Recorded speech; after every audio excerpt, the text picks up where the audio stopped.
What is going on, everyone? My name is Turk. This is Level 1 News, and I just got finished watching the EA Play press conference. This is EA's E3 press conference. I wanted to do a quick video talking about what they showed and what I thought were the most important parts of the press conference and just my initial thoughts. I literally just got finished watching the press conference, so I really wanted to get my ideas out while they're still fresh in my mind. And having said that, I'm just gonna go right into it. I think overall the press conference was pretty good. Wasn't really that amazing. It's EA, so you kind of know what you're getting yourself into. There's not a ton of surprises. EA can't compete with Microsoft and Sony and Nintendo with these press conferences. So I don't really care much about the press conference itself as a show. I'm just gonna really just focus on the games themselves, and I'm gonna talk about what they showed, what they didn't show, and what I thought overall, how the games looked. So just kind of starting off from the top, what the most important game that EA showed off today was Star Wars Battlefront II, of course. Obviously, Star Wars Battlefront 1 was a pretty good success about 2 years ago, but a lot of people were talking about how they wanted a single player campaign and the multiplayer was a little shallow. And this time around, EA obviously learned their lessons and they made it very clear. They said that we took all the fan feedback and all of the criticism, and they went ahead and made this. They went ahead and made Star Wars Battlefront 2 with all of that in mind. And it looks like it's showing. Star Wars Battlefront 2 looks like a significantly better game. Everything's pretty much upgraded. In particular, this press conference showed off a lot of the multiplayer aspects of it. There's going to be classes, more maps, it seems like, more characters to play as, more factions, and you're going to be able to play through each of the eras. So the prequels, the originals, and now the Force Awakens, the new Star Wars movies. You're gonna be able to play throughout all of those eras, and you're gonna be able to play as characters throughout all those eras. This seems like a very good Star Wars game overall. And then on top of that, of course, there is going to be a single player campaign. I think they mentioned that the campaign is going to take place between episodes 6 and 7, so it's going to essentially bridge the gap between the original trilogy and the new trilogy. So that's going to be definitely interesting. It's going to be a brand new story, new characters involved. So we'll see how it goes. I think overall Star Wars Battlefront 2 is like EA's their main game right now. Like that's the game that they're really trying to push, and it shows. They dedicated like 30 minutes of gameplay of like a match in the press conference, which I felt like kind of dragged a little bit. But again, I'm not too interested in talking about the press conference itself. I want to really focus on the games. But overall, Star Wars Battlefront 2 looks really, really good.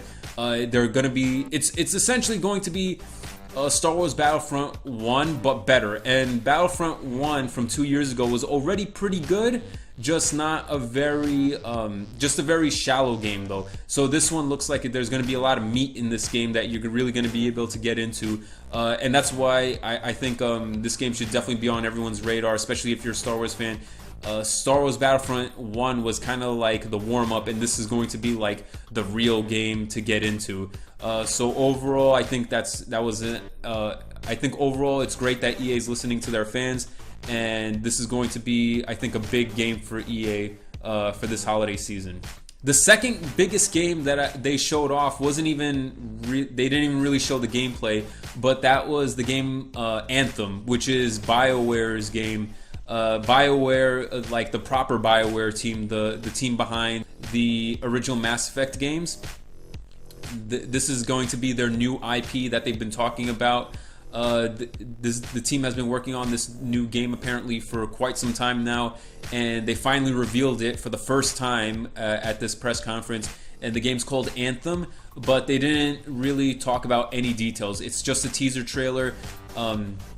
The teaser trailer itself is just kind of like they showed off this alien planet and like a human colony maybe living on this alien planet. They showed off like some alien creatures, and then they showed off a mech, almost kind of reminiscent of Titanfall, but not really. Titanfall, like the mechs are like these gigantic, like you know, these gigantic building size mechs, and this one seemed more like almost like a human sized mech. It was kind of hard to tell, and it was a really quick trailer. They didn't really show too much, and they didn't really talk about any details. So but they did say that Anthem will be fully revealed at Microsoft's press conference, so that's really interesting. I don't know if that means that EA and Microsoft have some sort of business deal going on there, or if it's just they just happen to want to show it at that press conference. I don't know. We'll see. I don't know, maybe exclusive content. I highly doubt it's going to be an exclusive game or even timed exclusive, but maybe some DLC or something like that. Maybe some sort of partnership there, but we'll see that at Microsoft's press conference. But other than that, there's not much to say about Anthem other than it's going to be really interesting because this is the team behind the original Mass Effect games. So I'm sure it's going to be amazing. So the next game, which I think is going to be really big that EA showed off, was this game called A Way Out, which is from the developer of Brothers: A Tale of Two Sons. This game looks really interesting. It looks so different from anything that you're really used to, and the game is basically a split screen co-op game, and you have to play it split screen. There's no other way to play the game. You have to play it split screen, and you have to play it with another person. So you have to either play it online or you have to play it couch co-op, and I think that's super interesting. The fact that they're willing to really try this experiment of a game where you have to play two players, I think that's really a ballsy move on their part. But the game itself looks really interesting though.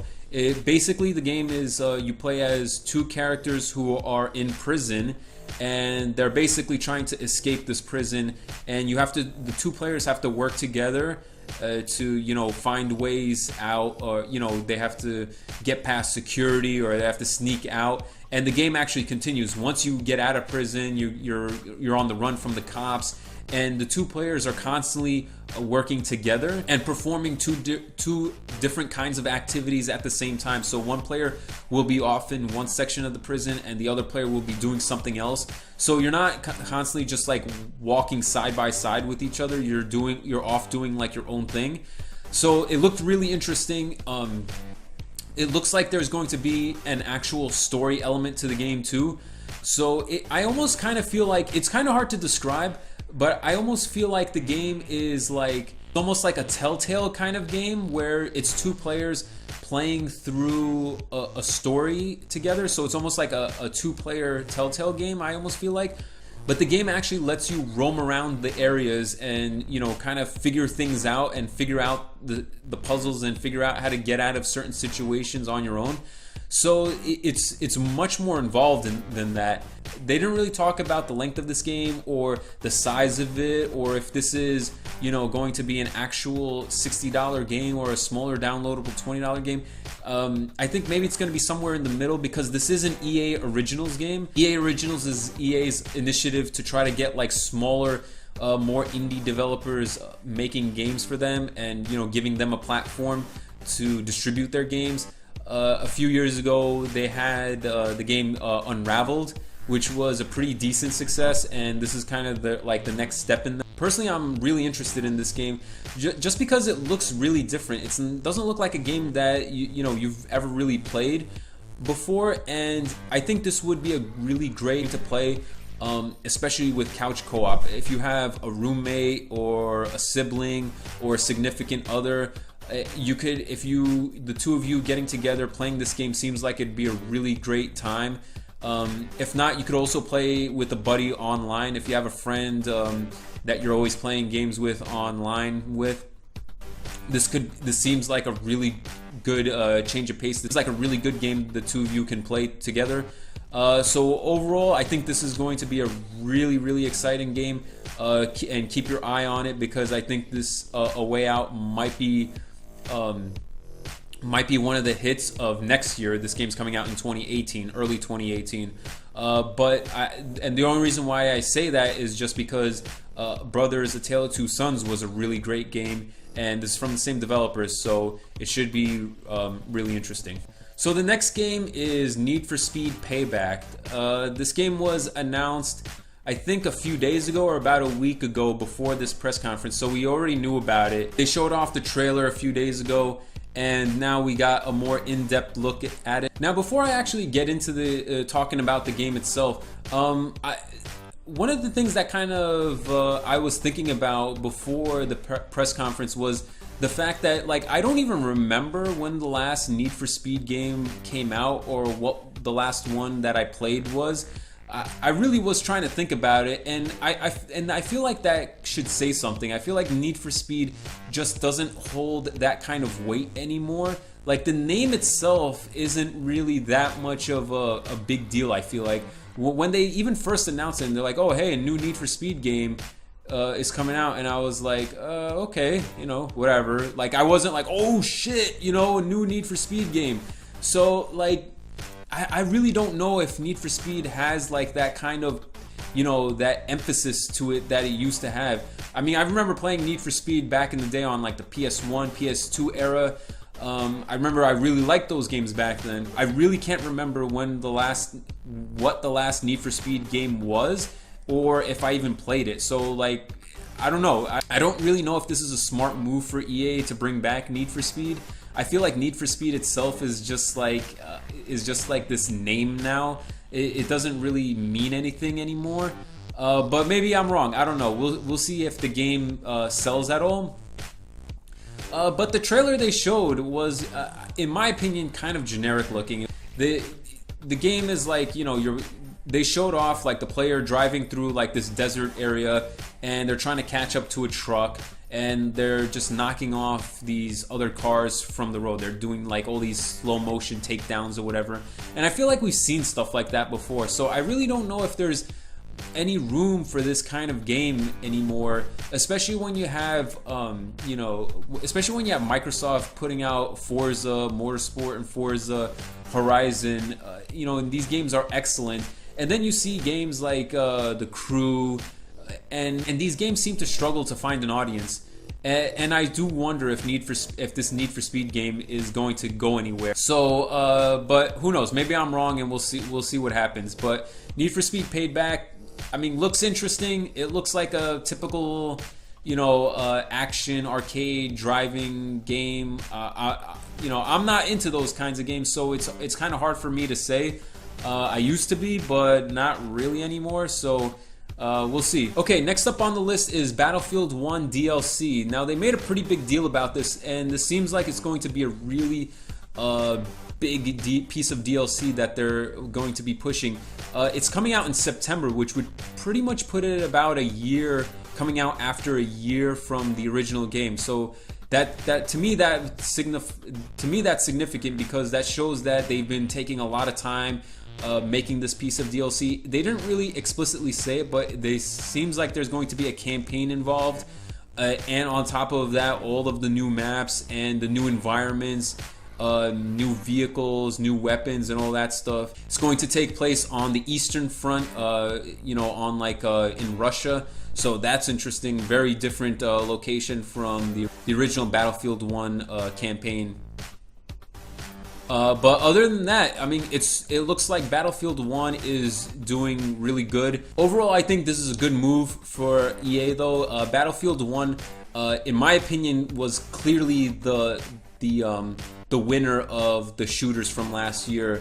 Call of Duty, I mean, Call of Duty is Call of Duty, but Battlefield 1 seemed to have the momentum behind it. You know, like, a lot of people seem to be not really into Infinite Warfare. So that allowed Battlefield 1 to kind of like take the place. I don't know the sales numbers. I maybe Call of Duty like completely outsold Battlefield 1. I don't know. But whenever I hear people talking about the competitive shooters and stuff like that, it's always about Battlefield 1. Everyone's talking about Battlefield 1, and it looks like this is just going to solidify Battlefield 1. Okay, and then of course they had the sports games. Now I'm gonna be straightforward with you guys. I don't know shit about Madden. I don't know shit about FIFA. So there's not much I could say about them, other than the fact that what they showed, they looked like they're trying to push like this more, you know, involved campaign where you're playing as like your character. You make a character and you kind of play through this campaign. So that looked interesting. They're at least trying to push these games and try to find a wider audience for these kinds of games. So it got my interest a little bit, but again, I'm not into these kinds of games at all. You know, if you play Madden, you're gonna buy Madden again. If you play FIFA, you're gonna buy FIFA again, and I'm sure they're gonna be great. I'm not like, you know, trying to shit on the games or anything like that, but you know, I just don't really know much about them, and they're usually pretty good. So there's not much to say about that. However, I will talk about NBA Live 18. Now, I feel like NBA Live 18 was a very weird reveal. Like, they kind of just showed off this video, and it didn't, I felt like it didn't look really good. I could be wrong. I'm not really into basketball games either. But seeing what I've seen from like the 2K games, I don't know if this game is gonna really be able to compete. I feel like it's kind of weird. Like I feel like the 2K games are like just seem to be so good, and they sell so well that I don't really know if NBA Live 18 is going to really be able to compete. And what they showed really didn't convince me in any way, shape, or form. Like what they showed, I was just like, how is this supposed to convince me? Because that's the thing right now with NBA Live 18. Everyone's buying 2K, you know, so you have to try to convince people to not buy 2K this time and to buy NBA Live instead. That's a pretty big thing that they're trying to do, and I don't really know if they're gonna succeed. It seems like it's gonna be a tough road ahead for them, but we'll see what happens with that. So overall, that's pretty much what the EA showed at their press conference. One thing that they did not show, which I feel like I'm sure everyone is kind of disappointed in, but you know, we weren't really expecting it, but we were still kind of, you know, wishing that it happened. And that's the Visceral game, the Visceral Star Wars game. There is another Star Wars game in development right now with EA, and the rumor with that one is it's going to be like a third-person action adventure story kind of game. I believe they teased it last year and they showed it off for like a few seconds, but we didn't really get any details or any information about it. And I feel like a lot of people were kind of wishing that they showed more about that at this press conference.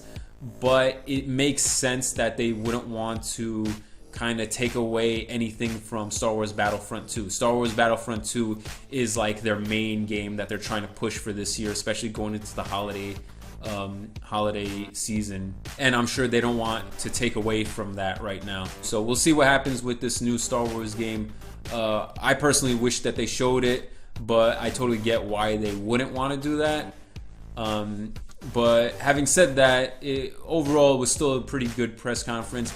Not amazing, of course, and like I said earlier, you can't really. It's really hard to compete with you know, Microsoft and Sony and Nintendo. So overall, it was solid press conference. They showed off a few new things. They showed off a few things that they showed before, but just more, you know, just more of it.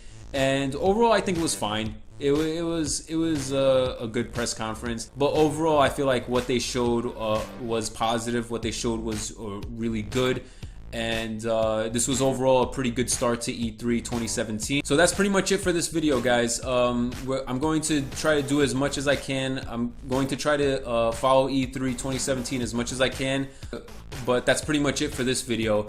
If you enjoyed this video, please like and subscribe, and thank you for watching Level 1 News.